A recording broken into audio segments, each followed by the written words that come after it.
Hello,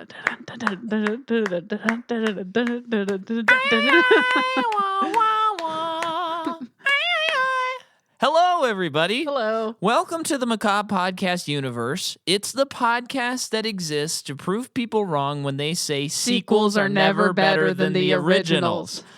And we have covered a gargantuan amount of series. At this point, we've hit Good. Bad.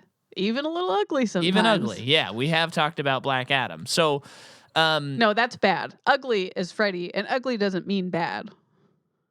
you're right. And sometimes bad is good. That's why I say Freddy. No, I just said bad. Yeah. Oh, sorry. Sometimes bad yeah, is yeah. good. Yeah. You know, like Shrek. Oh, yeah. He's bad. But we are talking about the Sergio Leone Dollars trilogy, the Blood Money trilogy, the Man with No Name trilogy, and we're finishing it up today. What do you think about that, Jack? We're pretty sweet. My name's Micah McCaw, My name's Jordan McCaw.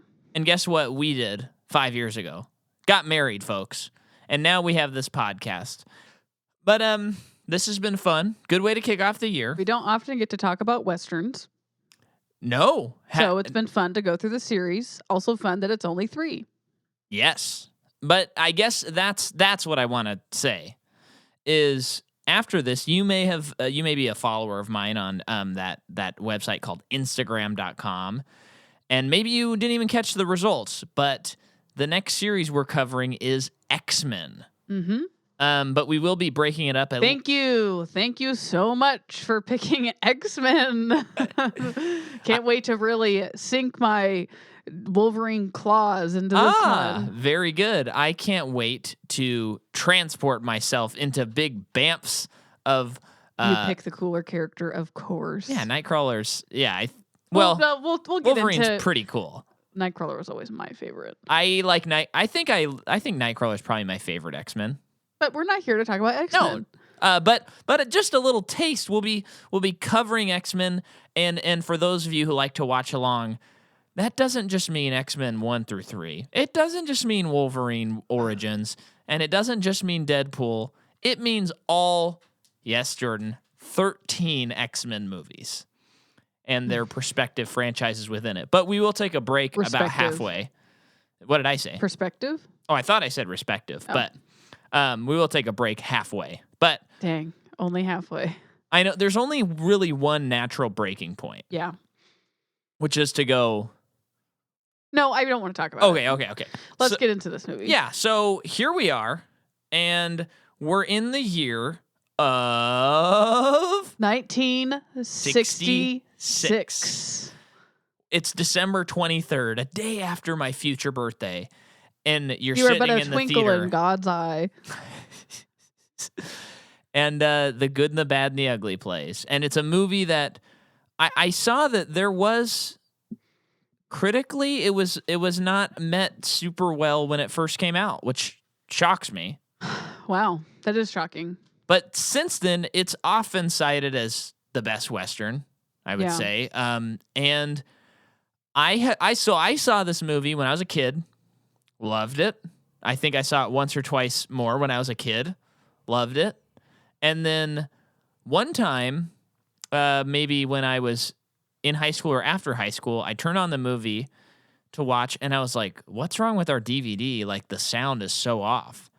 And then I looked it up and saw that it was dubbed, and I think I was like, I can't handle that right now. And then we watched it again the other day, and I know the movie's great. Like, obviously, the movie's great. This is a classic case of, like, you know, you watch The Godfather and you're like, everybody says it's great, and then you watch it and you're like, yeah, it's great. Like, that's the take. Godfather's a great movie. Watching this, it's like better than I remembered it being by a healthy margin. Micah, this is a real controversial opinion I'm about to throw out there. Yeah. This is one of the best movies I've ever seen. Yeah, it's really good. Yeah. I went on Letterboxd, and when I first got the app, before I quit doing the star ratings, unless it was a 5-star, I looked at my rating of this and I had given it 4 stars. To which Oh, I you promptly dummy. changed that. Yeah. And I even in Probably, which means you still have it? No, I said I promptly changed promptly. that. Okay. Yes. Because, this movie's perfect. Uh-huh. As good as it gets. Yeah. And starring Jack Nicholson and Helen Hunt. Nancy You're Meyers firing movie. on all cylinders today. Is that a Nancy Meyer movie? I think it is. Okay. But I'm not sure. I might be wrong. But yeah, this movie slaps. Yeah, it's so good, man. And if you've been following along the last 2 weeks, we've been talking about some great movies. Mm-hmm. But this one is like all those things, but heightened and better. And to me, this doesn't have the lull that the other two have. And this movie's 3 hours. It's 3 hours long. And no, it doesn't. It clips along. It doesn't really feel like 3 hours. So I will say this. Okay, so just like the other two, I've seen this movie kind of, throughout my life, but never really sat down, clicked play, and watched it all. Yeah. So technically, I'm going to say this is my first time, like the other two. Okay. Truly. Always knew that Lee Van Cleef, that's his name? Yeah. Was the bad guy. Uh-huh. And I was wrong in the second movie. Right, me too. But I knew he was a bad guy at some point. Obviously, it was going to be his third movie. He still wasn't as bad as I thought he was. He wasn't as villainous. I mean, he was pretty bad, but he wasn't as villainous as I thought he was going to be. Well, wait. Let me just say. Yeah, go ahead. I think because I actually didn't really know what this movie was about at all before we jumped in, that I think my expectation was kind of a classic, like Clint Eastwood is some, classic anti-hero, which he is, whatever he's doing, and this man is chasing him. Yeah. To either bring him to some like twisted justice or for his own personal vendetta. That's what I thought his character was. No, instead it's an anti-war movie that's also talking about how you can profiteer off of war. Yeah. No, I think because as you get older, you just see this stuff a lot more. And this is something we talked a lot about last week. But like I agree with you. When I saw this as a kid, or at least my memory serves that it's like, yeah, there's the good guy, there's the bad guy, and then the ugly guy is like kind of a bad guy, but he's kind of a good guy. And watching it now, I'm like, they're all bad. Mm-hmm. Like on a moral level, or like if we're going justice code, like they're all going to prison for the rest of their lives. I know, it's almost like, because we've talked about this in this series where the anti-hero seems to be really popular these days, especially because of our shows like Breaking Bad and House of Cards and so on and so forth, that it almost like when Breaking Bad happened, at least for me, it was like, I've never seen a show like this, which is true. Yeah. But it was also like, I've never seen a character like this before, which in a way is true, but in a way it's not. Mm-hmm. And it's just one of those things where the more shows and movies you watch, the more you actually discover how much has already been done. Like, it's all been done. Oh, definitely. Yeah. But that doesn't make Breaking Bad lame or a ripoff. Or less valid. Or less valid. Or like, I even think of Succession. That's like one of the best shows on TV. Yeah. And you hate everybody in that show because they're all so despicable. But that's nothing new. Right. But it is so fresh. Yeah. It's almost like storytelling is well, I mean, there's the adage that, there's only like, what is it, like 7 different types of stories or something like that. And so really all it has to do with is just context. So it's just how you tell the story and then the context and like the time and place that you tell it. Yeah. I think because I think at least for me as a young adult, younger than I am now, because I still want to think of myself as a young adult. Hey, you're not 30 yet, so okay. You're a young adult. But years ago, I would just think like how lame that is when I make these discoveries, and it's like, I think even people who want to be artists and want to be a writer or whatever type of art they want to do, I think everyone has to go through a period of, I have to make something that's never been done before. Yeah. And that there isn't definitely an air of pretentiousness that you even think that you can do that. Yeah. And then through a life of discouragement and disenchantment, you find out that you can't do anything new. Well, but that's not the point. Like right. It's not the point to do something new. It's just to do something great. Yeah, that's not even the point either. Yeah. It's to do something as best as you can and excellently. But I think that's true. Like yes, I used to think like that too, where it's like I'm gonna write the song that's never been written or whatever. But even when we're in the studio recording or I'm at home recording, I'm thinking to myself when I'm writing a piano riff or something, there's usually like a band or an artist or like a sound that I hear, and I'm like, oh, this is so Radiohead. Oh, this is so Switchfoot. Oh, or someone tells me that. They listen to the song and they go, oh my gosh, this sounds like this band, which is kind of annoying when people tell you what you sound like. Oh, sorry. No, it depends on the context. Okay. I guess it's not annoying for people to tell you that. It's annoying at shows when they've never heard your music before. Oh, yeah, okay. And then they come up to you and they try to convince you that you like the same band, that they like it, and it's a band you've never heard of. Oh, okay. That's kind of, it's a very specific thing I'm talking about, but yeah. it'll happen where someone's like, I don't know. No, I get what you're saying. Well, I was trying to explain it a little better for the audience, potentially.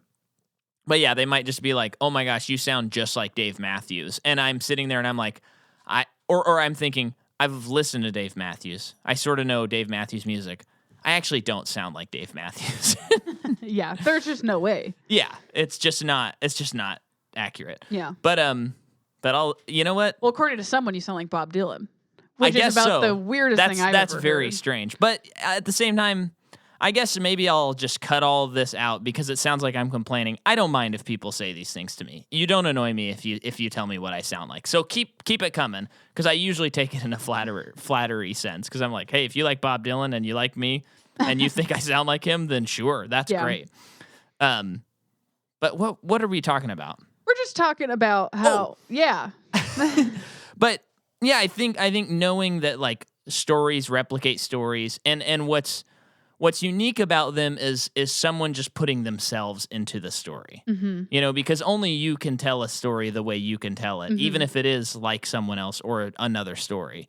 And so you look at the Westerns we have or the anti-heroes we have, and then you watch this movie and you're like, wow, everybody's ripping off Sergio Leone. But then it's like the first movie in this trilogy is literally a ripoff of a Akira Kurosawa movie. Yeah. And then we could probably go, maybe that's based on a book. Yeah. And then maybe that's, and it's like, Shakespeare didn't even write Romeo and Juliet first. Yeah, it's like everybody just puts their own spin on stuff. Yeah. And that's what you should take pride in, is that only you can tell it the way that it's not, can be told. Mean, that's like the there's a phrase for it that I remember when I told you when I was in college, you were like, I hate that phrase. Oh, sure. But it was like my pretentious era, yes. Yeah, but like what was, because it was something about we were in my class, I know this phrase. I actually still hate this phrase. Okay, but we were talking about adaptations. I was taking a class about adaptations, and we really focused on Romeo and Juliet and all the iterations of it, and why is Shakespeare's the one that we all remember and love. Yeah. And what is the phrase? Yeah, it's like artists create and geniuses steal. I don't know if that's exactly it. I don't think it's artists create. It might even be like artists replicate, geniuses steal, or something. Yeah, something like that. But I think it's true. Well, I just don't like how it's phrased because... Well, it implies that, Shakespeare, which we don't know, apparently he didn't write anything, but that it was John F. Kennedy Jr. who wrote them, who's still alive today. But it puts a feeling, I think, in someone's mouth, like maybe in your mouth, of like he consciously and maliciously stole the story and is telling everyone that he wrote it first. But I don't think that's what the phrase is saying. Yeah. But I do get like the wording not being great. Yeah, because it's... I mean, I think a more rounded way is like, there's nothing new under the sun. Yeah. But you can create your own stuff, but it'll be based on a million things that create your one thing that hopefully will inspire other people. What makes it unique. Yeah. Yeah. I just don't like that phrasing. And it also implies, it makes me as someone who likes stuff feel stupid. Because it's like, oh, I like Quentin Tarantino. I think he's a genius. Oh, but he stole from everybody. So I'm stupid for liking that. So I think that's another reason why I don't like it, where it's like a lot of these people consciously, like a lot of the directors I follow, if you follow them on Twitter or whatever, they'll tell you, or even if you read about it, like Christopher Nolan for Interstellar, you can read about how before they filmed, they sat down and they screened with the whole cast and crew, like, I don't know, 3 or 4 different movies where it's like, this is a lot of the vibe we're going for. It's like, that's open-ended. He's not trying to hide I think that he's most taking directors inspiration. do that. I think they do. Yeah. And so I think that's a good thing. Oh, yeah, I think so know? too. So, I think so too. Now, here's the important question. I'm going to go out on a limb and say something huge.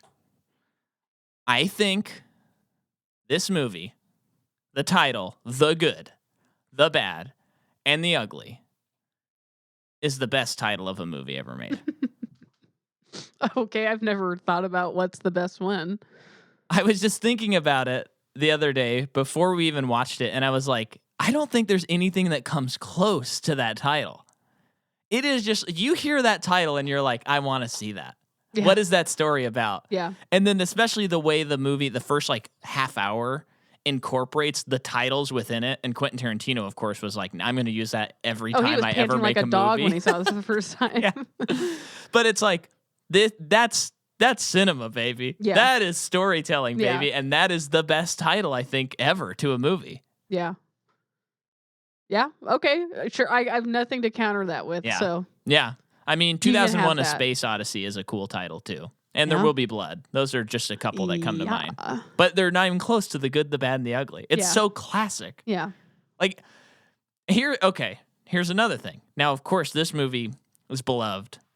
If this movie had a different title, is there a possibility that it comes out, it critically doesn't do that well, still makes money, people still like it, but does it ever get revisited and go into the pantheon of the best films ever? Because the title, that's how much the title does for the movie? Well, I think the movie stands alone, but I think the title is that good that if you sit there and you're like, I want to rewatch some movies, you're like, well, let's watch that one. That's the best title I've ever seen. Is it possible? Sure. Yeah, I guess. All the titles have been great for this series. Oh, I know. The only issue is it's confusing for the first 2 titles. Okay. Like I was talking with my dad today, and I'm like, you know, he was trying to he was describing the plot of A Fistful of Dollars when we were talking about For a Few Dollars More. Oh, okay. And someone else did that at church group too. Yeah. So, but that's not a big deal. Yeah. So anyway, that's my big thing. This is the greatest movie title of all time. Okay. So Sergio Leone directed this as well. The screenplay is by this a few people. So there's this duo named Age and Scarpelli, and their stage name, they're the stage name of, wow, it totally auto-corrected everything, and I can't figure out what these names were supposed to be. But that's a stage name of these writers? 2 comedy writers. Yeah. Okay. I'll try and look it up. Okay. And then the screenplay is also by Luciano Vincenzoni. And he recommended those 2 guys. You got it? Hey, wait. Luciano is what you said. Oh, Luciano, yeah. So is it Aganore? Yes. And Furio. Scarpelli. Yeah. Yeah. Aganore and Croci, or Encroci. That doesn't sound right. And then the other guy. Okay. So Luciano recommended those 2 guys. Okay. But then he has this quote. Sergio Leone said this later. He said, I couldn't use anything they wrote. They wrote 1 line in the final script. What? Wow. That's what he said. And then apparently Luciano wrote the screenplay in 11 days and left because his relationship with Sergio was not going so hot. But then in the same information about this movie, it talks about how he suggests right before they start shooting the title of the movie. So Luciano. Yeah, so it's like that sounds like you were around then. I don't know. Maybe they worked it out. Maybe. Story is by Storio. The story is by Luciano and Sergio. And then the cinematography is Tonino Dellicoli, who did Life is Beautiful. Wow. Once Upon a Time in the West and Once Upon a Time in America, amongst others. Music is again by Ennio Morricone. Yes, it is. Wow. On the score. Yeah. This is also, I think if you're going pure icon, this might have to be in your top 10 movie scores all time. Absolutely. Maybe 5. This is what everyone thinks of when someone is talking about a Western. Yeah. This is a Western music. It is wild how good this score is. Now, I didn't track this. I wish I knew this before because then I would have listened for it. But there is an instrument for each character. Whoa, cool. That does their theme. So for Blondie, who is the man with no name, you have the flute. Okay. For Tuco. Huh? What's that? A flute? Oh, man, you keep getting me on those jokes. For Tuco, you have human voices. Yeah. And then for Angel Eyes, or the bad, you have an ocarina. Oh, cool. So that might have been the instrument that we were like, what is that instrument? When we were watching the movie, and you asked me. Yeah, I guess so, probably. Ennio started working on themes before they started filming. And Leone would sometimes play the music while they were filming to get the movement of the camera and stuff like that. That's cool. And then that hymn, like that hymnal song that the soldiers are singing in the prison camp, that was written for the movie by Ennio. Wow. That was one of the most powerful scenes. I know. And I thought for sure that was just like an old Southern, or I guess, Southern hymn. Right. It's not. He created that song. Wow. The budget of this movie is $1.2 million. It does $25 million. Hit. Yeah. And then here we go. They thought of casting Gian Maria Valente, who is the bad guy in the previous two movies. As what? As Ugly. Oh, okay. Now, Ugly. Yeah. Okay. Which I just don't think bad would be good. I think in the past 2 episodes, I've mentioned like, oh yeah, he's ugly. Yep. But because I hadn't watched it in a long time. Yeah. And he's not ugly. In fact, he's good looking. But then they wanted someone with more natural comedy. So they gave it to Eli Wallach based on his role in How the West Was Won. Does he have a New York accent in that movie too? Probably. Leone. So I'm reading this all the way through, just ripping it right from the page. Genius is steel. Leone built upon the screenwriter's original concept to show the absurdity of war, the Civil War, which the characters encountered. In my frame of reference, it is useless, stupid. It does not involve a good cause.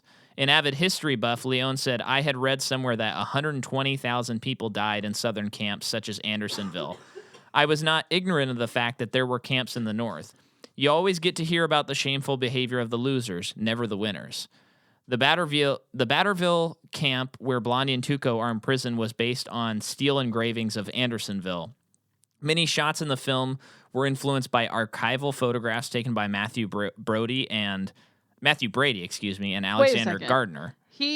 One of his goals was to show how the winners they were like sore winners, kind of like how the winners weren't, because the Union, how the winners like weren't so like holier than thou righteous just because they won, and now we still have the U.S. the way it is.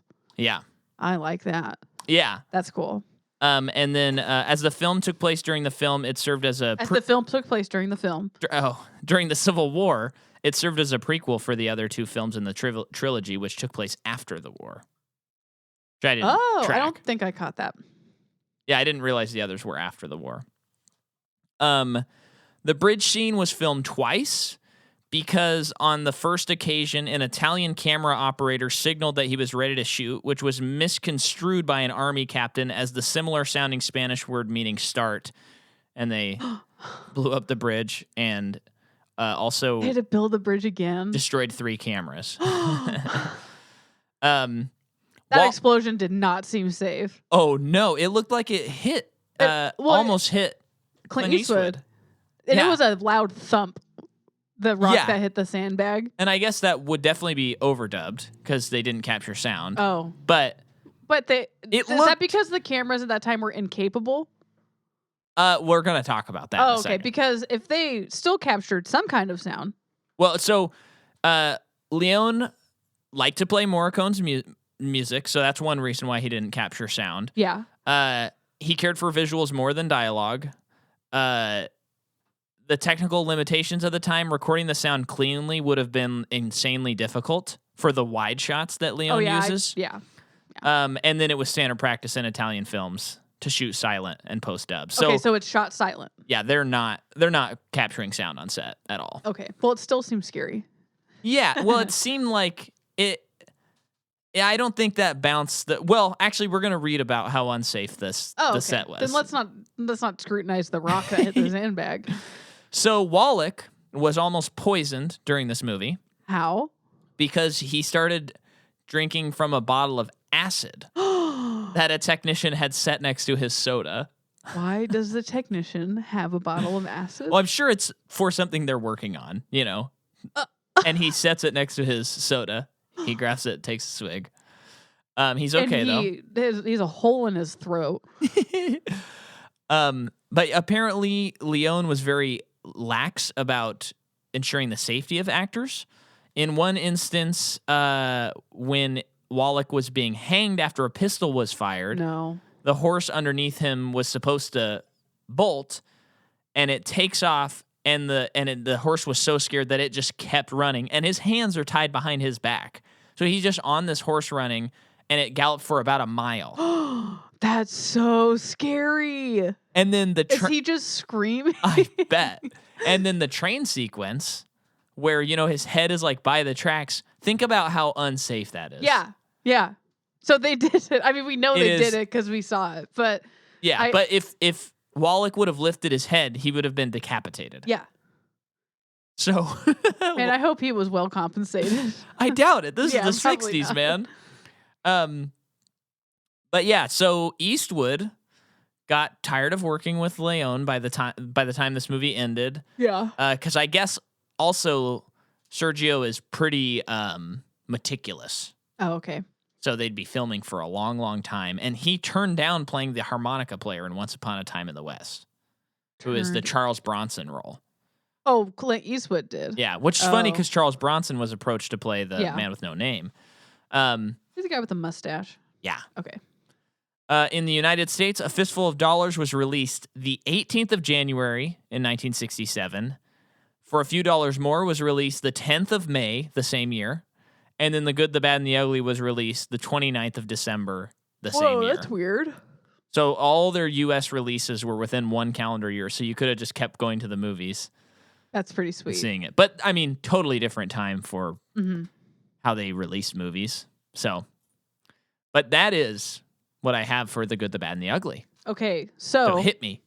Eli Wallach, who plays Tuco, or the Ugly. He is also in The Magnificent Seven, Baby Doll, The Holiday. Oh, he's in The Holiday. I don't remember him. Like the romance movie. Oh yeah, he is. He's like the old writer guy. Oh really? Yeah. Oh okay. Who was very New York in that movie. He's not Mexican. He's New York in this movie, Micah. He's also in Wall Street, The Train. He's in a lot of heavy hitters. Yeah. And a lot of others. He passed away in 2014.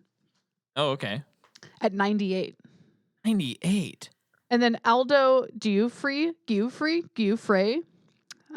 He plays the alcoholic union captain near the end of the movie. Yeah. Like last act. His performance was so good. Yeah. He is also in just a lot of Italian stuff. Because, guys, the guy's name's Aldo. I think he's Italian. Okay. Yeah, it's pretty much mostly Italian movies. Man, he was so good. He was. That to me, that's about it in terms of worth talking about people. Yeah. So. Well, you know what's interesting about that character is he kind of has that. not it's different, but he is kind of doing the I guess Robert Duvall is doing him in Apocalypse Now, Interesting. where it's like I'm at war. I don't really have any interest in the actual war. I'm here. I'm just enjoying the craziness of this. Yeah. And then he's obsessed with just drinking himself. And then Robert Duvall is obsessed with surfing. So it's man, like, I forget a lot about that movie. oh yeah. He likes to catch the waves.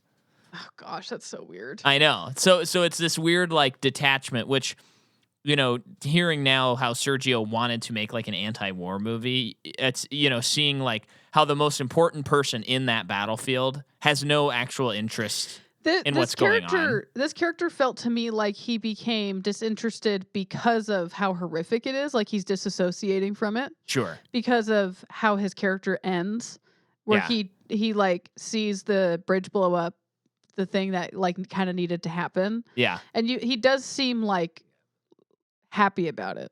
Like he cares about what happened. So I think like them doing that, I don't know, it's almost like it gave him a sense of purpose for one more brief moment. Yeah. Yeah, I think you're right. Should we dive? Yeah. So the movie begins with another badass title sequence. Yeah. Where Clint Eastwood gets billed, I think pre-title. He does. With his portrait, and the others do not. Well, the others get a portrait, just no names, and then their names are shown after the title. Yeah. So, I mean, wild. I love seeing that progression, especially when someone is in a franchise and they start out with like not that kind of thing. And then as it progresses, it's like, well, we have to like bill them differently. Yeah. Unfortunately, since they don't do credits like that anymore, like it's such a stupid example, but I'm thinking of like Fast and Furious. If they had like credits like this in their movies, it'd be so funny to. Some of them have to have credits, don't they? But not like this, I don't think. You don't think so? I think most of the credits are just like it's just showing their names as it goes, right? But don't people still fight for the order? Oh yeah, but okay. But it would be funny if, you know, they had done title sequences like this for all 10 of those movies to see like the progression of the Vin Diesel, like how he was shown. The letters would the names would literally be fighting each other. I know. It would be awesome. And it wouldn't even be like an FX thing. Like it is that's how much these men have to fight over which one is manlier. Yeah. I want to say something else, but I'm not going to say it. That their names fight. Yeah.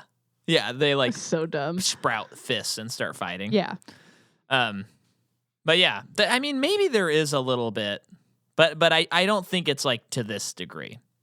And so, yeah, the credits are just amazing. We're hearing the score, and already it's like, this is unbelievable. Mm-hmm.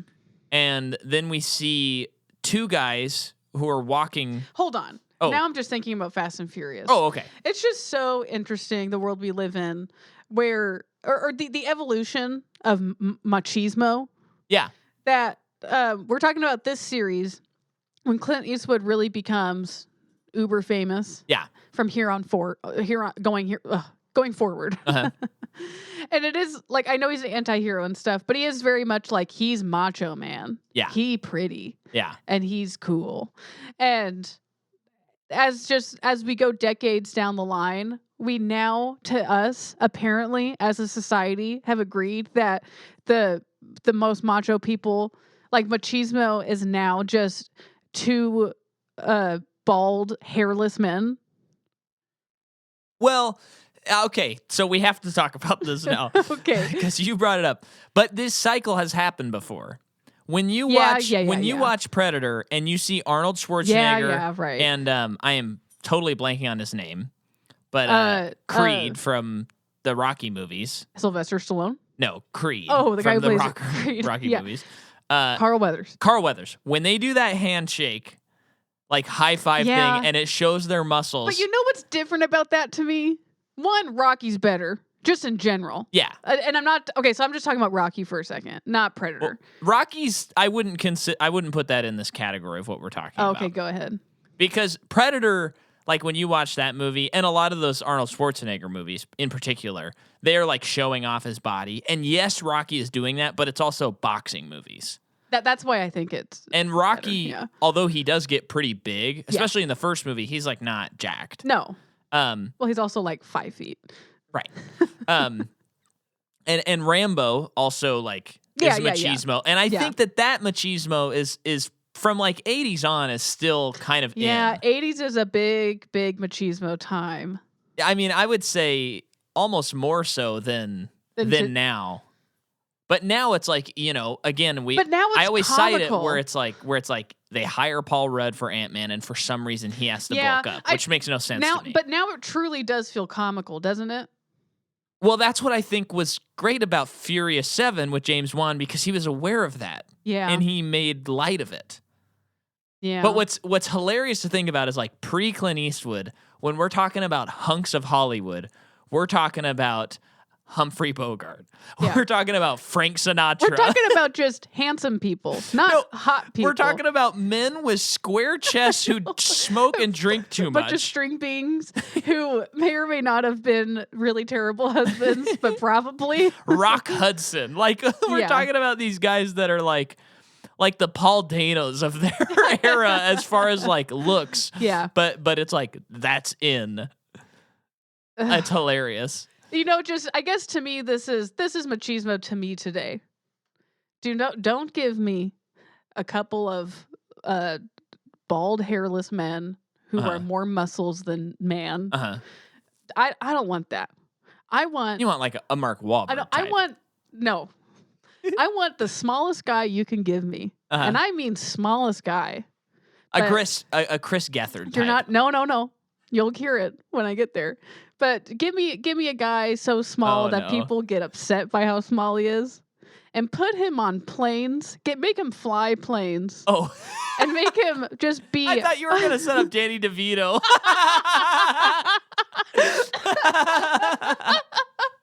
Oh, that's funny. No, I'm talking about Tom Cruise. Yeah, but give me a guy that'll actually risk his life. Yeah, because he has a complex. Because he has. And he's like Napoleon, where he's like, I gotta make up for some stuff. Yeah, give me that guy. And Rebecca, don't text me about the height of Napoleon, okay? I don't want to hear it. Yeah, we were there with you in France. Yeah, I think, the people who are into the muscle weight Zac Efron, looking insane. I don't think anyone's into Zac Efron, Micah. Well, yeah, but we know one person who is. Well, yeah. But the looking insane thing, I do think it's like a select group of people. No, it is. Are into that, It really is. I'm like really out of my depth on it, but I think I'm just more talking about my preference. Yeah, but it is interesting, because. Yeah, Clint Eastwood is like this skinny. I mean, he looks amazing in this movie. Yeah. He looks so good. But he's like this skinny little dude. And if this movie came out today, first of all, for some reason, I'm sure they would hire Chris Pratt to be the cowboy. And no. He would be, They do like Daniel Craig. 280 pounds. And it'd be like, why did you get so big to walk around in the desert? All you do is shoot a gun. Yeah. What do you need? We just need a stoic man. I mean, this guy never even has a love interest the whole time. Yeah. Whoa, boy. That is just refreshing alone. Oh, yeah. There is no love interest in the whole movie. There's no love interest. I mean, there's like no women in these movies. Well, yeah. But it's almost like, I'd rather have the guy who doesn't even look in a woman's direction, stoic, keeps to himself, kind of just out for his own self-motivations, rather than the other guy that's gonna, I don't know, like beat everyone to submission because he owns you. Yeah. So I like Clint Eastwood in these movies. Oh yeah. Well, and I think we also grew up in a generation where our dads thought of Clint Eastwood as the manliest you could be. Yeah. So I think that spills over to us where it's like, well, yeah, like the manliest you can be, of course, is Clint Eastwood in these movies. Yeah, I guess. Or Frank Sinatra. So you see these two guys who are walking toward one another. And then you see this guy's face. Big close-up of this guy's face as he's watching these people walking. Yeah. Watching them walk. You're seeing these three people as they come closer and closer, and you're thinking, you've seen two of these movies, you've seen a lot of Westerns, you're thinking they're going to start a fight. But then as they get closer, they know each other, and they're together. And then they rush into a bar.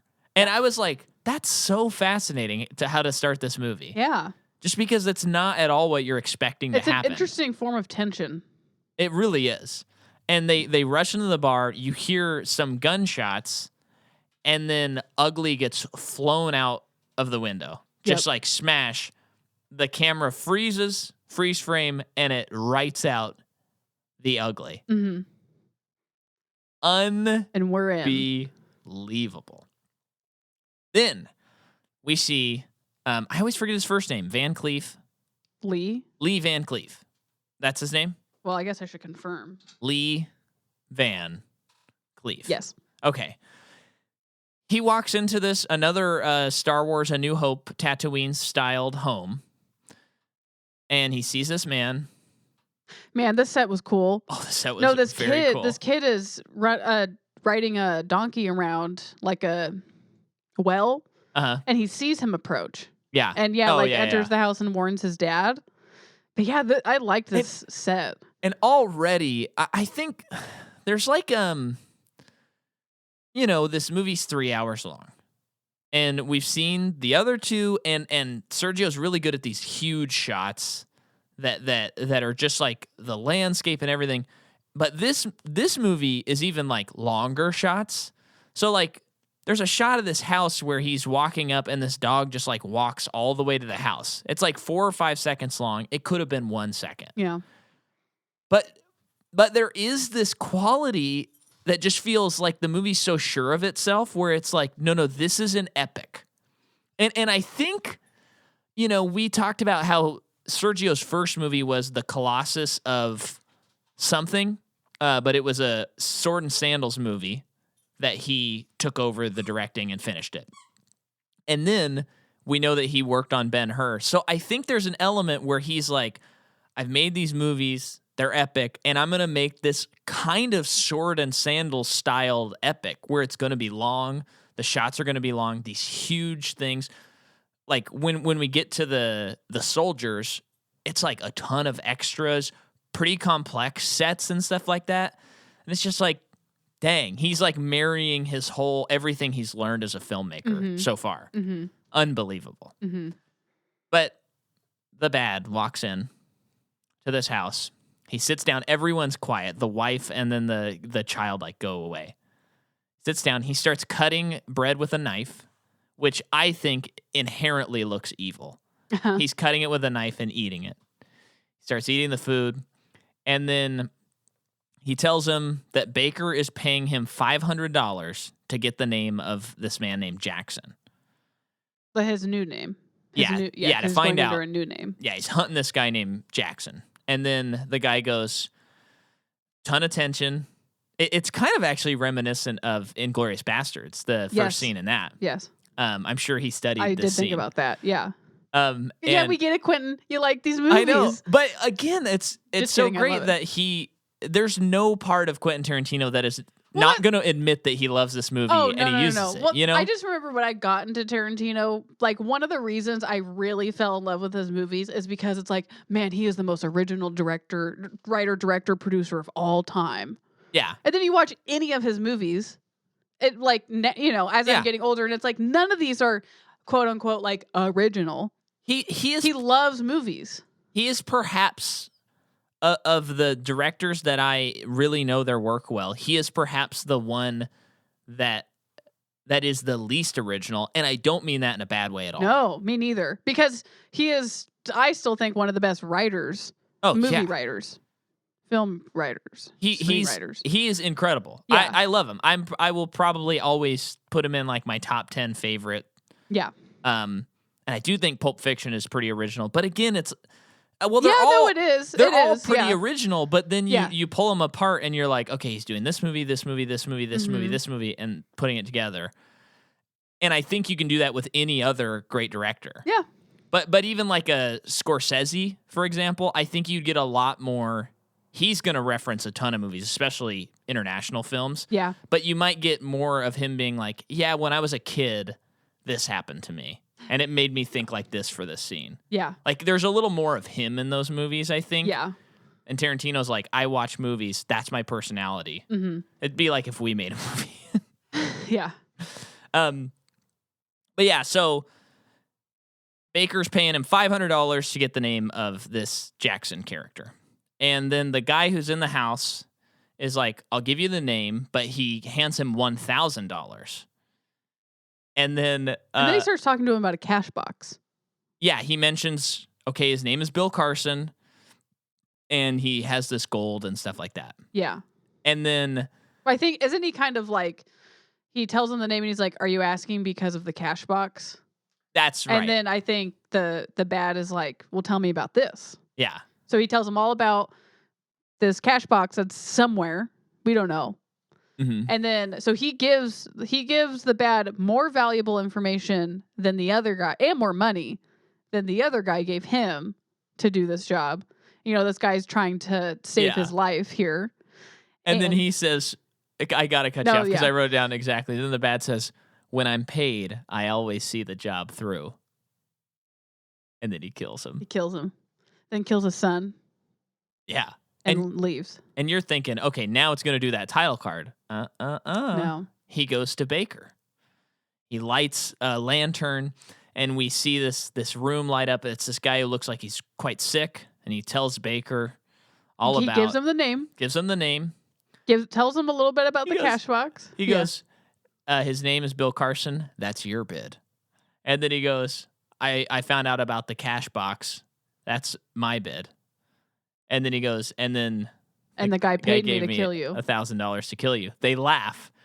And he's like, but I always do what I'm like what's owed. Mm-hmm. Puts the pillow over the guy's head, shoots him, and starts laughing. Yeah. It pauses and says, the bad. Come Wild on. stuff. And all the time you're like, oh, I mean, if it's this good and we haven't even met Clint Eastwood yet, I know. what is this movie going to be? And then Ugly gets... I would say it takes about the first hour of the movie for us to really get acquainted with all the characters. And Totally. It's one of those things where, especially older movies, sometimes it's like, does this have to be this long? Where would I cut something? Yeah. I wouldn't cut anything. No. In this movie. Maybe add like a half hour if you could. And you know, I can. It's like clearly so much this movie, but I thought of The Hateful Eight and how long that movie is. It's just a really, really long movie, and it's in this tradition of like epic westerns, and it's great. Bottle episode, epic western. So Ugly gets cornered, and these guys get him cornered, and they say they're gonna collect his bounty. And then the good comes out, being Clint Eastwood, pulls a gun on them, shoots him, and he goes, Don't look like you'll be the ones who'll collect. Great. Now Ugly is at the gallows. Mm-hmm. And we're hearing like all his charges, which there is like a comedic, like very dark sense of humor edge to the charges that are being read. And then we discover that Ugly and Good have a scam where they pump up his reward money. They get him captured. They put him at the gallows. Then as he's about to be killed, Clint Eastwood shoots the rope, setting him free, and then shoots the hats off of men that are nearby. He's distracting them. I know. It's like always shooting the hats. And then they go off and then they split the money. Yep. So that's like, and then I think right there is where it says the good, right? Yeah. I think so. I don't really remember. But they do this. We see this at least 2 times. I think it's at the second time they do the same scheme and it works. Mm-hmm. And I think on this scheme, the second one, the bad is also in town. And he's witnessing the hanging, but he's like going on his way. And he sees like this, he knows that this is a scam. Yeah, he just can knows. See it. And he's like looking around like who here is hanging around, and he sees the good hanging way back at the edge of town. And he's like, well, that guy's doing it. So, but they do their scheme. They get away with it yet again. But the good has to break ties with the ugly because he takes him out like 70 miles into the desert and says, your reward isn't going up anymore, so this isn't working out. Yeah. And basically he says, like, you can go 70 miles back to town, but he basically leaves him to die. And then Ugly's like yelling at him, and he goes, such ingratitude for all the times I saved your life. But this gets into, like, as a kid, I'm thinking, like, good guy, bad guy, and then kind of good, bad guy. But it's like the good is doing something terrible here. It's his, like, partner, and he's just leaving him out to die. Yeah, it is interesting because it is like he isn't good, but I do think throughout the movie they show that that he has humanity. Yeah, that the other two don't. Well, and you could argue as well that, like, the guy is supposed to hang, so he's really just letting the law take its course by leaving him out for dead in the desert. Oh, okay, yeah, sure. Because like when I was a kid, the scene where Clint Eastwood's being marched through the desert. You're just like, why would he do this? Why would he do this? And as I watch it now, I'm like, if I was ugly, I would totally do this to this guy. Yeah. I would be like, you suck. I'm going to make you do this. Yeah. But it makes for a nice poetic ending to this movie. Yeah. Then we see the bad beating up this woman. I mean, now he's looking even worse. Yeah. And asking where Bill is. And then Ugly is all like totally disheveled, destroyed by the sun. He's made it to a town. He walks into a gun shop. Oh, yeah. And then we have, I remember when we covered John Wick 3 I think it would have been this month last year. I think Shane mentioned it.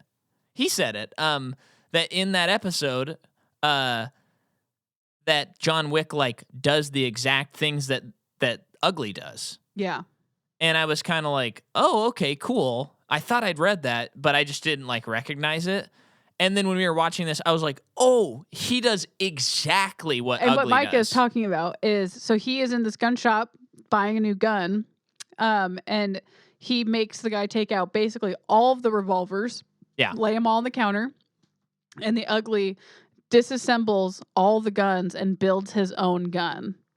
And apparently the exact movements Keanu does.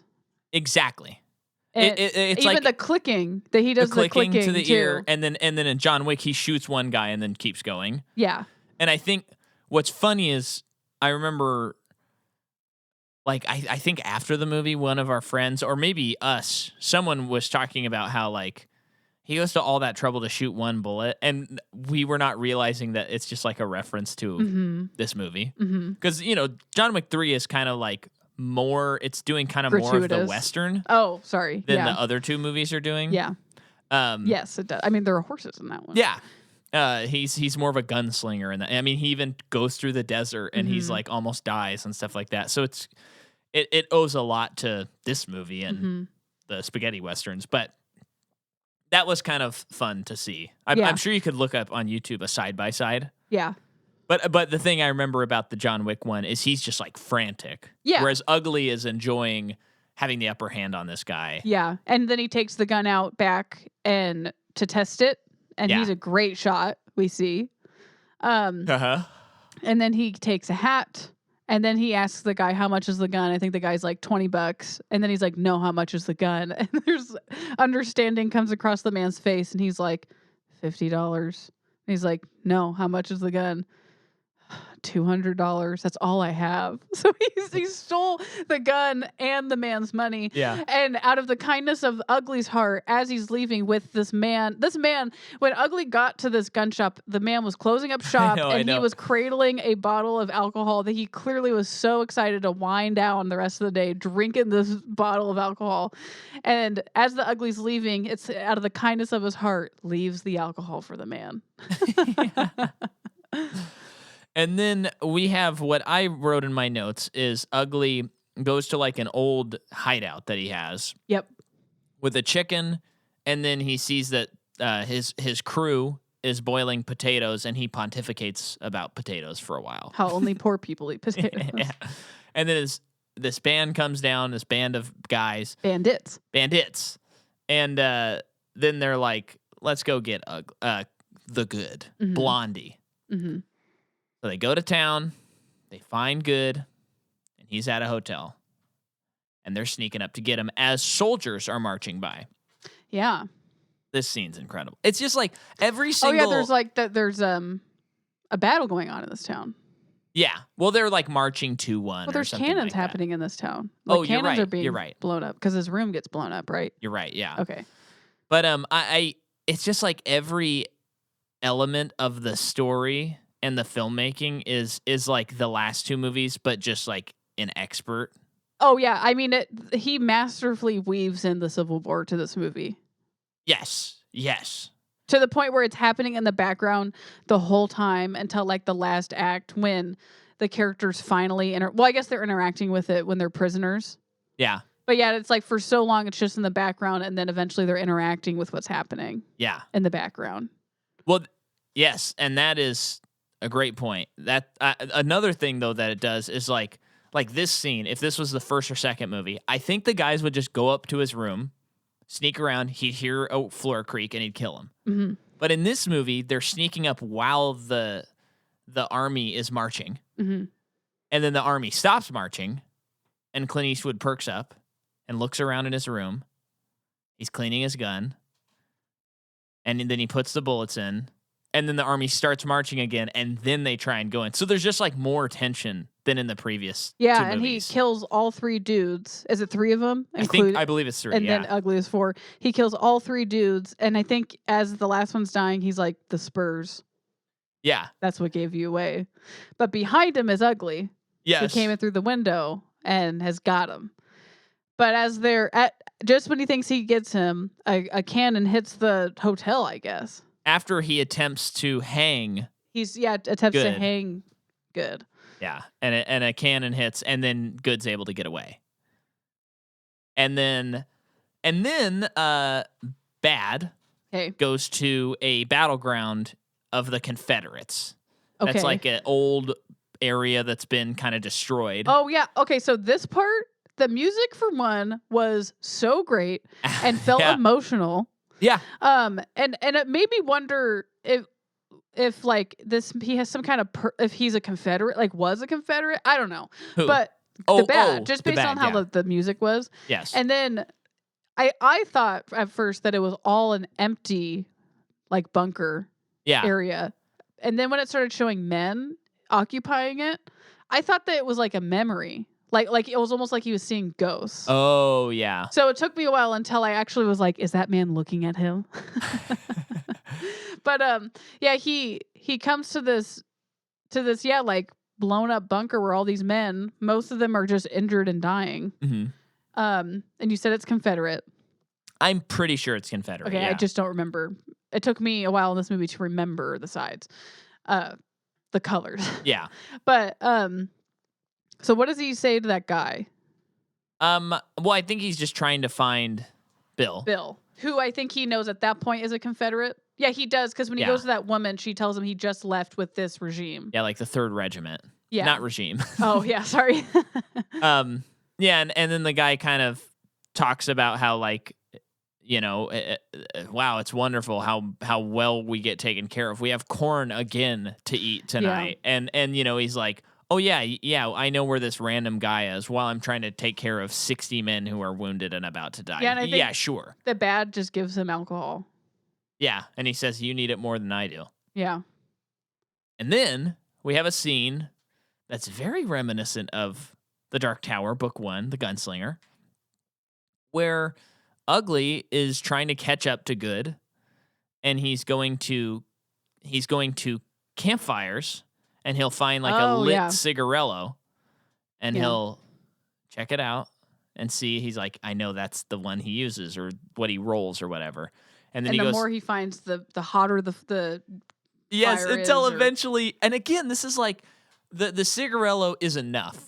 Yeah. But then the expert touch that makes this movie jump from an 8 to a 10 is all these little details where he gets to the last campfire, grabs the cigarello, looks at it and starts smoking it. And at first I'm like, oh, he just wants to smoke weird. And then I'm like, oh no, that's still lit. Like, that means he's testing it. He is minutes or hours away. Like, he's close. Yep. He's caught up to him. And I'm like, it's genius. Forget about it. Yeah. And then I wrote Shorty gets hanged. Oh, yeah. So he catches up to the to Good, and Good has got the same scheme going on with another guy. Named Shorty. So he is way back on the outskirt of some tiny little town where this man is going to be hanged. And the ugly, has him at gunpoint. And is like, you're come with me, the scam's over. And I think the Good's like, what about Shorty? And the ugly just shakes his head. And he just looks back at the guy who's about to get hung and says, sorry, Shorty. And the guy gets hung. I know. I mean, he probably, he probably was a criminal or whatever. If it was really him or whatever. But it is And you are advocating that all criminals should be hanged, is what you're saying, saying, right? Saying. Those are the words you're saying, not what right? I'm saying. Especially at a time like that when. And you're saying you believe in the death penalty. Is that what you're saying? Is that what you're saying? I'm nervous. I just want to get it on record. But yes. Yeah, I feel bad for that guy. I know. Well, and again, that's the anti-hero stuff that's so much better than what we get a lot of times. Yeah. That excludes like Breaking Bad and Succession and stuff. Although I wouldn't even go so far as to say Succession guys are anti-heroes. No, none of them. No one's a hero in that. But yeah, I think it's different. But I just always think of like when the word's thrown around with superheroes, and they like mostly do good stuff, and it's like nobody really does anything good in this movie. Mm-hmm. They don't do anything selfless, really. The or good anything does like that. the most good. Yeah, but even that, it's like it's just so not black. It's still a gray area. And I think that's part of, again, why this movie is so good. Yeah. So the ugly's got him, and he's walking him through the desert. The ugly has an umbrella to shade himself. Yeah. He's got plenty of water. The good gets none of it, and he has to walk while he gets to ride a horse like 100 miles through the desert or something like that, basically until he dies. Yeah. And, this also reminded me, I'm sure there's a lot of walking through deserts in Westerns, so we can't attribute them all to Good, the Bad, and the Ugly. But it did remind me of Mad Max 3, where he gets sentenced to walk like on a horse with that crazy mask to go through the desert. And then eventually... You're talking about Tom Hardy?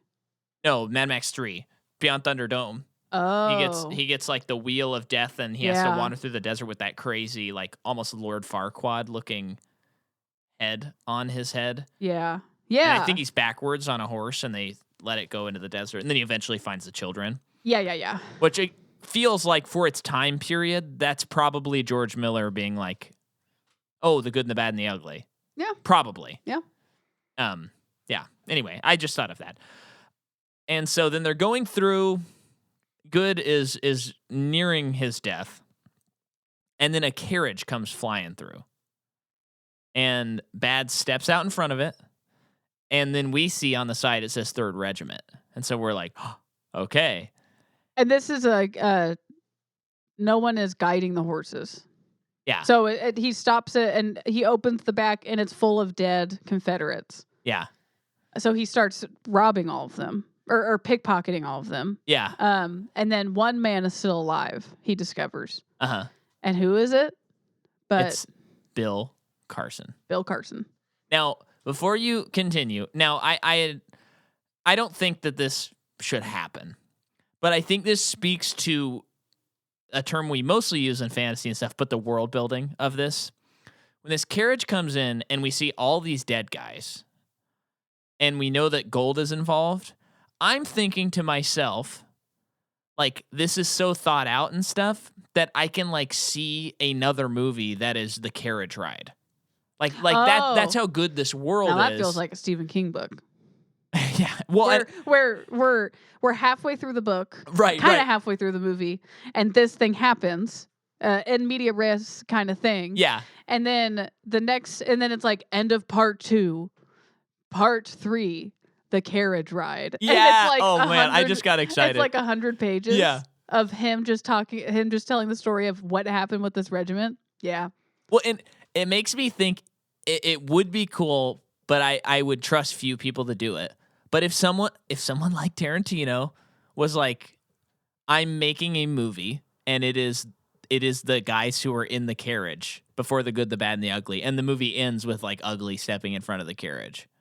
But it's like maybe all those guys, maybe some of them weren't Confederate soldiers. Yeah. Maybe, and they were like fighting for the gold in the carriage. You know, it's like I can just see a whole story there. Yeah. But at the same time, I don't need to see that story. It's just no. That speaks to how imaginative this is, even though it's just historical fiction. Yeah.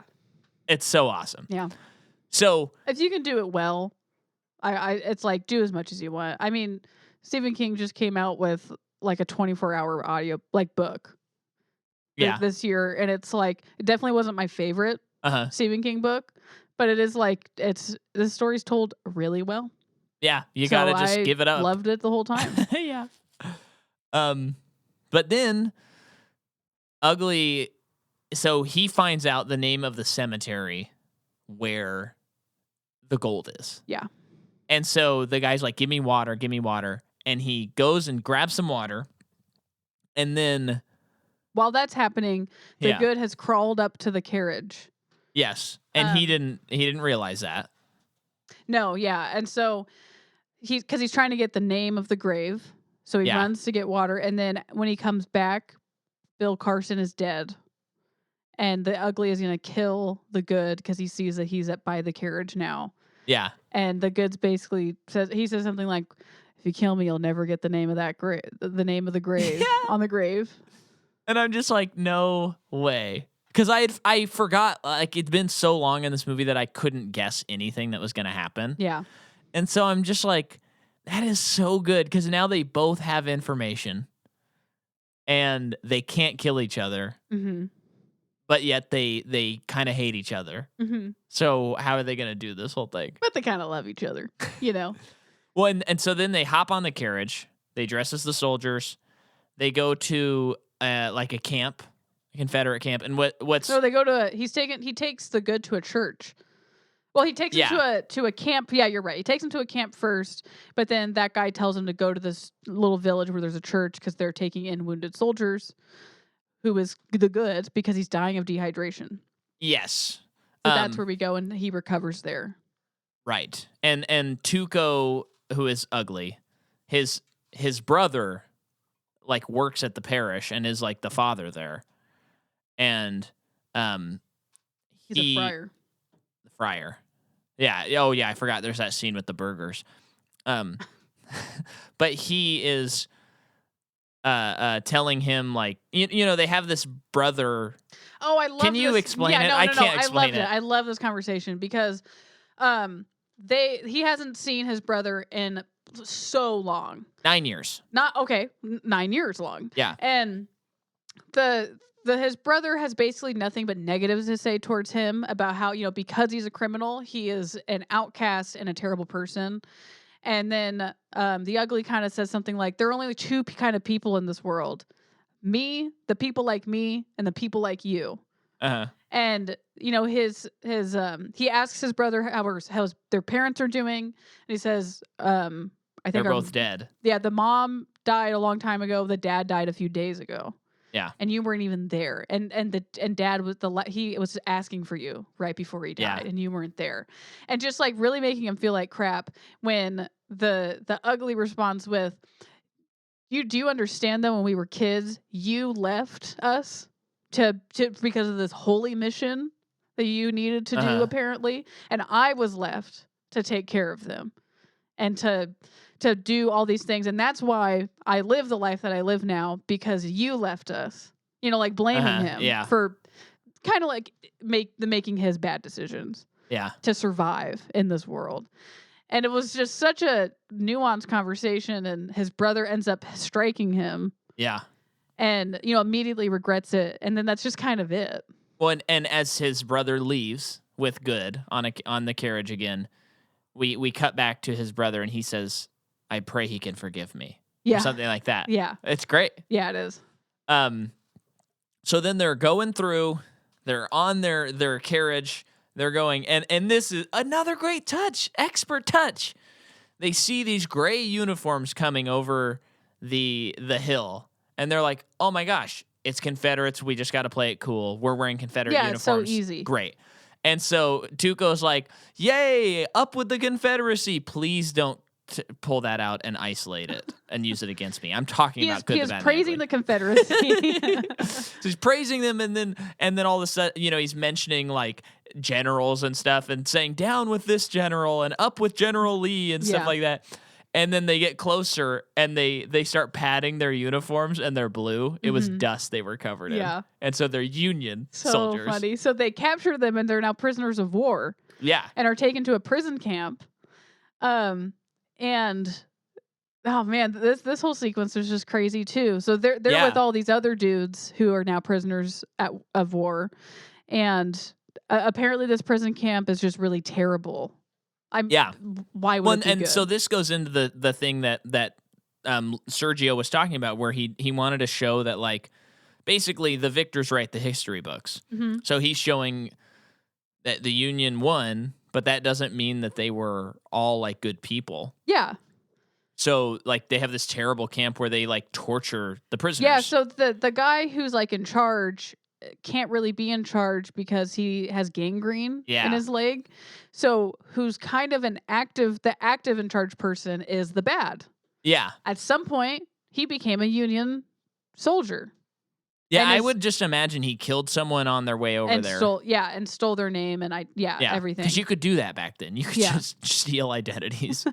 So yeah, he's in charge now. They're doing roll call at this prison camp, and the guy calls out Bill Carson, and the bad is just waiting for whoever's going to say who they are, and the ugly has taken on the identity of Bill Carson. Yeah, so he goes, that's me. The bad knows the ugly. Yeah. From earlier in the movie, yeah. Not just earlier from the movie, they have some kind of history together. Only from earlier in the movie. No. Wait, do they? Is that really implied? Yeah, because when they're talking later on, having that meal together, they're having a conversation like, as if like the ugly always knew he was this man called Angel Eyes. Okay. And like maybe their paths have crossed in the past. Oh, I didn't get that impression. Oh, that's what I got. Because it sounded like he was just calling him that, like as a, like in the moment right then, because he's like, "Oh, thanks for this food, Angel Eyes." That's how it struck me. I feel like Angel Eyes was like his name, his street name. Oh, that's cool. I didn't pick up on that. But yeah, so they have this dinner. Yeah, so yeah, he's given delicious food and everything. They're just talking. To me, it really felt like they were kind of catching up. Okay. Yeah. And I think it kind of felt like the bad was kind of like, what scheme do you have going on? Sure. Oh, yeah, you're probably right. I like that. He knew him, but he didn't know the good. Yeah. Like he knew that they were somehow together. Yeah. So as he's eating, another guy comes in and handcuffs him to the chair. And so he's asking about, how do you know this Bill Carson? What is this whole thing? And they start torturing him. Well, actually, before that, we see the bad talk to the guy who's in charge of the prison, and that guy tells the bad, "You got to stop torturing people. Yeah, that is not how we're going to win this war." Before I die, I hope I get enough proof so that I can prove that and put all these guys behind bars or something to that effect. Yeah, like he's aware that terrible things are happening to the Confederate soldiers. He can't do anything to stop it, but he can't. Which I found that really interesting. Yeah. Oh yeah. But yeah, so then we're seeing him torturing. He's a prisoner in his own prisoner of war camp. Well. Yeah. Really poetic. Yeah. So yeah, the ugly is being tortured by the bad. And while that's happening, it is being intercut with outside the Confederate prisoners are playing a song. And this is the Ennio Morricone song that I could have sworn was just like a Southern hymnal. Yeah, me too. And it's really beautiful. It's beautiful. While some people are playing, other people are just staring off. Like it all felt very ritual like. Yeah. But we don't. They know that this happens all the time, and they're sad. When they're, I think, ordered to play music, that means a man is being tortured in that cabin. Because anytime a man is invited into that cabin, it's like he basically doesn't come out. Yeah. And the reason they do it is probably so that other guy doesn't hear the torturing happening. He's just hearing the music. And the one guy, more feeling. Yeah. And the good, this man explains all this to the good. Yeah. why this is happening. And then there's this one shot that is just so like heart-wrenching. It really, of truly this is. man playing a violin with tears in his eyes. And he's about to cry, so he stops playing because he's so filled with emotion because the terrible he knows what's happening. Yeah. And that he is ordered to continue playing. Oh, yeah. It's really moving. Man, it's so good. And what's crazy, so on like a filmmaking level, and I don't know if any of you listeners have any examples of this, but I'm watching this and the movie is showing the band and then it's intercutting it with extreme violence. Yeah. And the violence is like just like there is music, but it's happening. It's like beautiful sounding music with like horrific images and then back to them crying and stuff. And I wondered, and on top of that, the camera's like handheld, like shaky while they were getting beat up. A lot of the shots anyway. And then the other stuff is very like textbook filmmaking, beautiful shots and everything. And I thought, is this where this movement started, where violence was portrayed like this in film? Because so many movies do this where it's like something pleasant is happening or a pleasant sound is happening while someone's getting murdered or beat up or and it whatever. really like F's with your brain. Yeah, and it's cutting back and forth, showing just like the absurdity of violence. Yeah. And it felt like it just felt so modern. Like this scene, you could not change a single thing and put it in a movie today, besides like the grain of the film and the actors and stuff, and people would like accept it. Like you wouldn't have to edit it in any other way. Yeah. You probably would choose to edit it this way. Yeah. So wild. Crazy. So he is trying to get all the information. The bad is trying to get all the information he can out of the ugly. And when he's done, he then calls in the good. Because he knows he's with him. Yeah. And when the good comes in, the bad throws him some clothes, tells him to put it on. He says, "You're no longer a prisoner of war." He says, "You're not going to give me the same treatment? No, you're too smart for that. No matter how much we torture you, you wouldn't talk." Yeah. Is that true? Yeah, that's true. Yeah. And then I wrote, Ugly gets shipped out. Ugly is handcuffed to the man who beat him up and is taken onto a train. Yes, shipped out. Yeah. Yeah. Now I understand why I wrote that. I don't know where they're going or anything, Yeah. but he's just with a bunch of Union soldiers sleeping in a train car. But Eventually jumps off with the guy with the man. handcuffed still. And kills the man Yeah. by bashing his head into a rock. Yeah. And then he's just handcuffed to this man still and is trying to figure out how to not be. His solution is he's going to put the man's body on the tracks. He's going to be just inches off the tracks and have the chain on the rail. And the next train is going to ride over the chain and break it. And it's going to happen for real. In real time, real actors. Well, not the guy on the tracks. Yeah. But, oh my gosh, it was insane. So crazy. It's insane. One thing goes wrong and Eli Wallach never makes another movie again. No. He doesn't breathe again. No. This movie, well, it's the 60s, but this movie doesn't get made. Yeah, you would have to do something completely different if you were going to film this today. Unless Tom Cruise was producing. He might have it happen. Or if Buster Keaton got resurrected, he might do it. Yeah. Now, this might be diving too deep. But there's this scene where Clint Eastwood is sleeping, and him and the Bat are going to the cemetery, and they're going to get the gold. And then Clint wakes up and shoots a guy that's like stalking them, is what it seems like. And then the Bat's like, "Okay, everybody come out." Because he had all of his band like following them. Yeah. And then Clint Eastwood counts all of them, and he goes, 6. It's the perfect number. And then Bad says, "Isn't it 3?" And I took that to mean potentially it's a little meta commentary, like we're going to get down to 3 people at the end of this movie, and that's the perfect number. I thought you were to say there's only 3 movies, and it's a perfect series. Oh, well, yeah. But I was thinking, like, you get to the end where it's the Mexican standoff with 3 of them. Yeah, it's a little foreshadowing. Foreshadowing, that's the word, not meta. Yeah. So then, and this is so great. Again, we're talking expert filmmaking. We see the guy at the beginning who was the first face we saw in this movie, and we saw several close-ups of him. And when I saw him again, I was like, that's why he has those extreme close-ups for him, because he wanted us to remember 2 hours later when this guy shows up again. Yeah, and this man lost an arm from the beginning of the movie because the Ugly shot them all, and so this guy lost an arm as a result. So he not only wants the bounty of Ugly, he is out for revenge now. Yeah. So Ugly is in this town, goes into this blown up building, and finds a bathtub, and is just going to take a bath. I know, yeah. Which is really seems something a character like this would do. Yeah. Not a care in the world. Somehow he got bubbles in the bath. I don't know how. I don't know. But the man follows him up there and is going to kill him.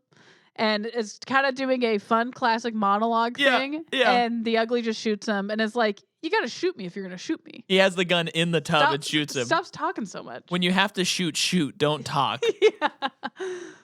And then Ugly and Good walk through the town and kill everyone except for the Bad as they're stalking them. Okay. Right? They pick them off one by one. Sure. Until they're down to Bad, and then Bad leaves them a letter that says, "See you soon, idiots." Yeah. And then after they read it, Good says, "It's for you," and hands the letter to Ugly. Yeah. And then as they're going about, they get captured by Union soldiers again. No, they don't get captured. Well, they do. They do kind of, but they're not prisoners or anything because they're in plain clothes now. Yeah. They're on their way to the cemetery, following a map. And yeah, they are caught by Union soldiers. But I feel like it was more of like you were in a war zone. Yes. So you are correct. They're taken to the trenches of this battle site and meet the captain. And they say that they want to enlist. Right. And he's kind of like laughing at them. Oh, like you really think you can make a difference? And he's basically saying like alcohol is the only thing that can make a difference and is the only thing worth. He makes them drink alcohol to prove if they can be soldiers because he's like, we all reek of alcohol. Good. That's what it is in common with us in the South. And good drunk acting on this guy. Yeah. Really good, I thought. Yeah. So he's imagine Danny DeVito doing this though. Oh, you didn't know how to respond to that. So the man like gives him a tour of the trenches, kind of, and it's just kind of going on and on about how nothing matters. Right. Real nihilistic guy. Yeah. And then one of the craziest shots, probably on a movie. Well, that's I feel like that's the thing of old movies, especially old war movies. Oh yeah. But they were so good at those sweeping crane shots. I just don't logistically understand how they got it. Yeah. You know? But, they're saying like, there's like a battle twice a day or something. And we're coming up on one. So the battle starts. Confederates are running over. Union soldiers are running out of the trenches down toward, they all meet at the bridge and fight. Yeah. And the camera, sorry. The camera is like at the top of the hill and it is just sweeping down the valley. And seeing this fighting ensue. And it is just like, I don't get it. That's like hundreds of people down there. Right. In the shot. Yeah, it's crazy. It's crazy. Like to have the wherewithal to plan all of that. It's so hard to imagine keeping that organized. And so then Ugly and Bad go, here's what we should do. Let's blow up this bridge. And so then they go, and after the battle dies down, they find some explosives. Yeah, which takes a lot longer for it to die down than they thought. They had to wait like a long time. Yeah. Or no, they go in, they do the explosives, they set them up. They say, you tell me your half of the secret, I'll tell you mine. So Ugly tells him the cemetery. He tells him the name of the gravesite. And then... He doesn't. No, he does. He tells them that... then he does. Sheraton or Sherman or... Yeah, I have it written, but I have it written later. And then they blow up the bridge. It looks crazy. I mean, just crazy. Yeah, it does. And like you said, there's like chunks of stuff that like almost hit our main actors. And since we know it's a real bridge explosion, I'm expecting that that's not like foam that they would use now. Did you talk about how unsafe this was? Yes. Earlier? Uh-huh. Why? I'm already forgetting that I thought there was going to be more detail. Well, I cited several Oh examples. yeah, they lost 3 but cameras. They had to do it twice. yeah, Never mind. yeah.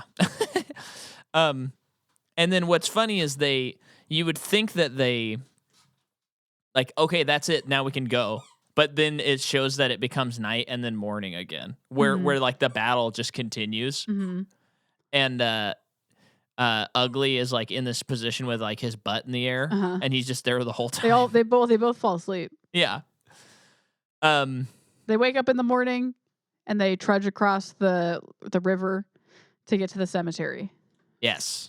And not before Good gives a dying man his I'm coat. getting there, man. Oh, okay, it's okay. one of the best parts of the movie for me. Yeah. So yeah, they cross the river and now they're on the Confederate side, but like all it is just strewn with dead bodies now. And they go to this. It looks like the skeleton of a old church or something. Yeah. Where a man is dying. He had been shot, and the Good gives him his coat. And gives him and like holds his cigar for the man to smoke. The guy takes one puff and dies. No, he takes a couple. Oh, he does. It's just really beautiful that's where I think there's like the humanity to it. Yeah. Where not even a word is spoken between them. Nothing can be done. And this Confederate soldier doesn't even know who this man is. He's not wearing a uniform or anything. Yeah. And just shares his cigar with him. It's pretty nice. And then our main character finds a poncho. Oh, right. And now that this is a prequel, that's fun. Oh yeah. But that is just crazy because the whole movie he just has like a normal like a duster. Duster, and then there's like the like almost like Woody cowboy vest that he has. Mm-hmm. The same one that he's worn all the which looks good, but it's no poncho. Yeah. And then Ugly like takes off running. Gets on a horse, goes away, and then Good just like launches a cannonball at him, knocks him off his horse, launches another one, gets him close, but Ugly still gets over the ridge, and we see this huge cemetery, which they had to build, and they built that. Yeah, they did all that, and there's thousands of graves. Wow. And I mean, they didn't put bodies in them, but makes sense that it was built. Yeah, well, but it's not like a painting or something that he looks over the hill and then they did a fake thing. It's like, that's real. Yeah. And then you have this incredible song that starts playing as Tuco begins running around the graves looking for it. And there's thousands. And you're sitting there and you're like, there's no way he's going to find it. And it's intercutting with the camera being like sweeping across the graves. Yeah, so it looks like you're getting nauseated as this is happening. Yeah. And then it's spinning faster and faster until eventually, boom, he sees the grave. Arch Stanton. And then a poncho-clad Eastwood throws him a shovel as he's trying to dig at the grave. And he's like, dig. As he's digging it, another shovel is thrown, but not by the Good, by the bad. And the bad says, two can dig faster. Mm-hmm. And Eastwood just doesn't dig. And I think he's like lighting a cigarello again or something like that. Yeah. And Bad's like, why aren't you digging? And then he said, you're not going to find any gold in that grave. And he opens the Ugly opens the casket and there's just a dead body in there, a corpse. And so he didn't tell him the right name. Oh, it's so good. So he still has the upper hand on all of them. And he says, he's like, picks up a rock and he's like, I'm going to write it on this rock. Well, I like first before that, it's clear he has the upper hand between the two of them. And he looks at the Bad and is like, the gun? Because the Bad has a gun drawn on him. And the Bad puts the gun away because why would he shoot him? Yeah. And then he picks up the rock and says, I'm going to write the name on the back of this rock. Puts it in the center of a courtyard. Walks to the center of the cemetery, sets it down, and then slowly backs away. And all three of them are getting, it's a standoff. The music is swelling. This is one of the best parts of any movie that's ever been made. It's great. We're cutting between these huge wide shots and then close-ups, like eyes close-ups. And they are milking it. Oh, yeah. It's long. It's in like all the right ways. Yeah. And it is just building. And then eventually someone draws, and Good doesn't even look at Ugly, and he just shoots Bad, kills him, Bad falls into Ugly an tries open coffin shooting too, but he has no bullets. because the night before, while Tuco was asleep, he took his bullets out of his gun. Yep. And so then, let's see. Trumpets come in when they disperse into a triangle. Wanted to point that out. What? In the score. The music, yeah. I also wrote the movie just has a joyous life to it. And then Gilmore is eating Jordan's foot. And then Good says, in this world, there's two kinds of people, those with loaded guns and those that dig. Mm-hmm. And then he explains that it is the grave next to Arch Stanton, marked unknown, that has the gold. And so Ugly starts digging. He finds the gold. And we see that on the bottom of the rock, he didn't write anything because it's unknown. Yep. And he finds the gold, and Ugly's like, wow, this is awesome.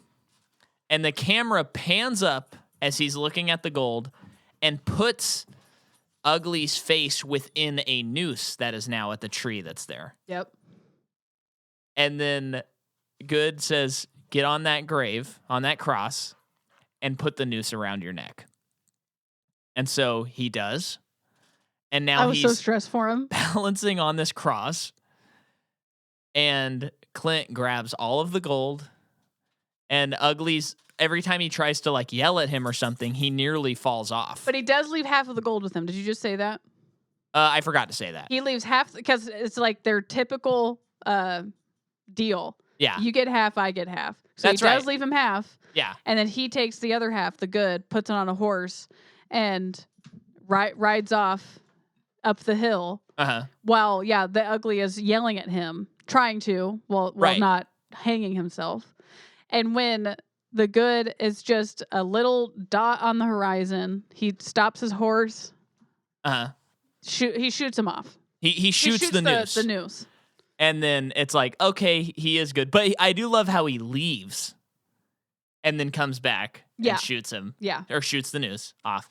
And then it's like, there's just kind of like, oh, this is always going to be these two guys kind of, it's like at the end of Dark Knight. It's like, Batman, you and I were always destined to do this. Joker and Batman.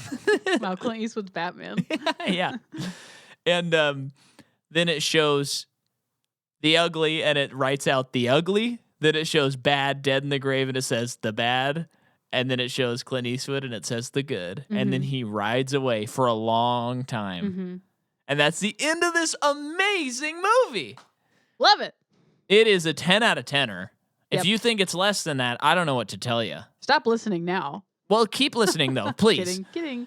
Yeah, I just love it, and it was I love doing this podcast. We've covered over 200 movies, which is insane. But it does get a little tiresome sometimes when it's like, okay, we have to watch another superhero movie. And watching these three movies, it's like, oh my gosh, this is such a breath of fresh air. Truly. And please tell your friends about it. Let's try and grow like crazy this year. Yeah. Get us some Apple reviews. Tell your friends, even if they don't listen, just steal their phone, go to Apple, get our podcast, just give us 5 stars. You got to bump us up. And then while you're at it, go to patreon.com/MicahMcCaw and download our episode this month on Avatar 2, The Way of Water. Oh, baby. And then guess what? Next week we start X-Men. And it's so I'll just tell you listeners, the first batch, we got X-Men, X2, X-Men The Last Stand, and then X-Men Origins Wolverine, and then we'll take a small break. How many is that? That's 4 movies. We only are doing 4, and then we have to do all the others after the break. Then it'll be 9, yeah. Yeah.